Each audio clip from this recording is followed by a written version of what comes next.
Have you ever started writing a book and just fizzled out? Have you ever thought you knew why you wanted to write a book, got 2 chapters in and found out it had nothing to do with the story you were writing? If that's you, welcome to Semi Sages of the Pages, where we're going to help you write the novel you've always wanted to write. To help you guide us today, I'm Morgan. This is Molly. And I'm Teresa.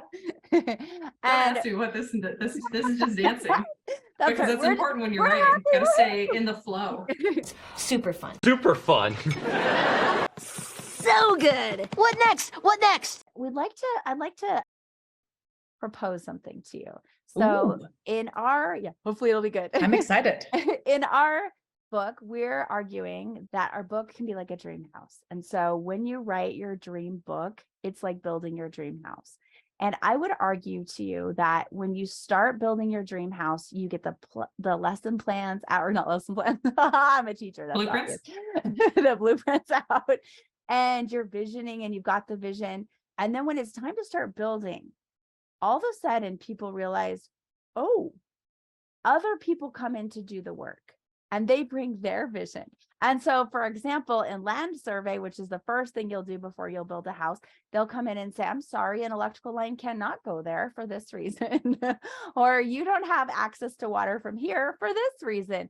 And so all of a sudden your vision of what you want to have happen starts having to change and adapt. And I think that that's true in writing also, because a couple things happen. One is a lot of times when you write your first or second chapter, you want other people to see it. And so that was kind of what I was thinking of with the writing analogy, was that frequently we write to share. Now, not always, but probably if you're here, you write because you want to share with people. And sometimes if we share too early, we can get like very hurt feelings or rejection, or what people say can pierce us in a way that it can tarnish that why and make it harder to show up. See? Yeah. Tell us more, 100%. Winchester. Tell us, Winchester's like, that's what happens, right? Yeah. Listen to the cat. He knows. He's got very clear Well, opinions. I know for me, when I first start writing a project, I'm very vulnerable. It's very raw and emotional still for me. And so I'm exactly like what you're saying, Morgan. You want immediate it's natural to want immediate feedback. But just know you're going to be, for at least me, emotionally pretty vulnerable to that feedback. Yeah.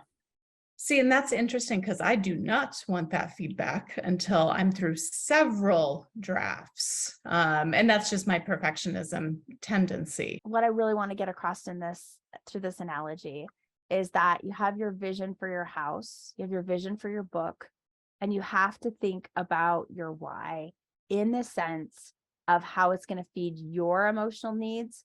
And if you want to share it with other people, what the why is for you sharing it, because those are probably two different things. You're probably writing it for a reason for yourself, but then when you share it, you're actually probably wanting a different thing from the novel. Like when I'm writing it, I might want reflection, but when I share it with Molly, I might want her to tell me it's great, or might want understanding or connection, something like that. Or laughter or escapism or any of those things. Or to make money. Yeah, that's great too. Yeah. So, and one of the reasons that we're really harping on the importance of finding this is that writing is hard. It's to me, I think to Morgan and to Molly too, it is one of the best experiences, it's one of the best feelings, but it's also hard. Writing is hard. I mean, hard. And so when you have those rough days, when your characters don't do what you want them to do, or the words don't come, or your plot has completely disintegrated, or you realize you set things up completely wrong in chapter 1, and you're on chapter 37 at this point, going back to your why are you doing this, helps you keep going when you want to quit. And we don't want you to quit. We want to help you. And a lot of helps you. Oh, go ahead. Sorry. A lot of authors start right in that early phase. And we're at that land survey where we're just visioning things. And a lot of them stop when they realize the wind's comes from a different direction than they thought, Right. or the sun comes too hot from one direction, and that the environment will actually affect the house. And how that works out in the analogy is that as you sit down and think about how your character will progress and how they will move in their space, there are certain aspects of the writing experience, either from your personal life or from actually the creation of the novel itself, that can feel really defeating. And we don't want you to stop. We want you to keep going. Yep. Molly, sorry, I didn't mean to cut you off. I think you've touched on something really genius here. We talk about this is a form of art, right?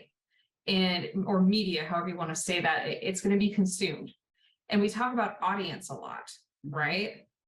But I think it's important to recognize that for the vast majority of people, they don't publish, or maybe they publish but don't necessarily reach, right? Reality, don't necessarily reach thousands and thousands of readers.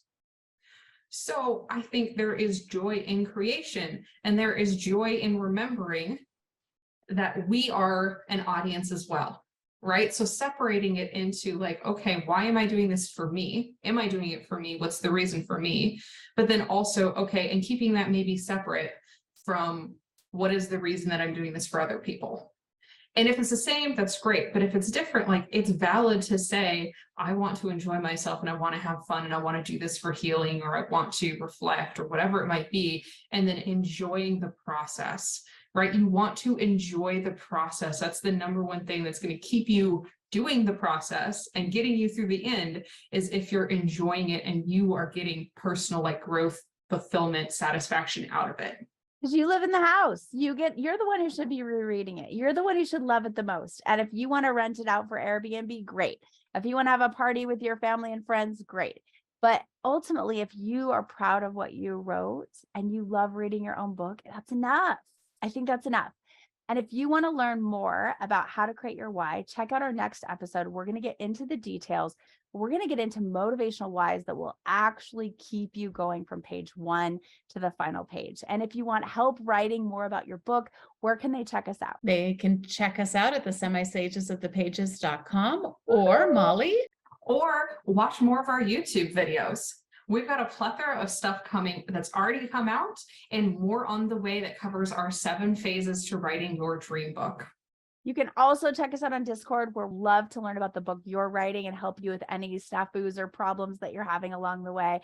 And hopefully you enjoyed this enough to like and subscribe. So one thing I'm going to say though, before we let everybody go, down below in the comments or on our Discord, tell us right now what you think your author why is, and then watch our next episode and then see if it has changed a little bit. We'll see you soon. Go write. Go write.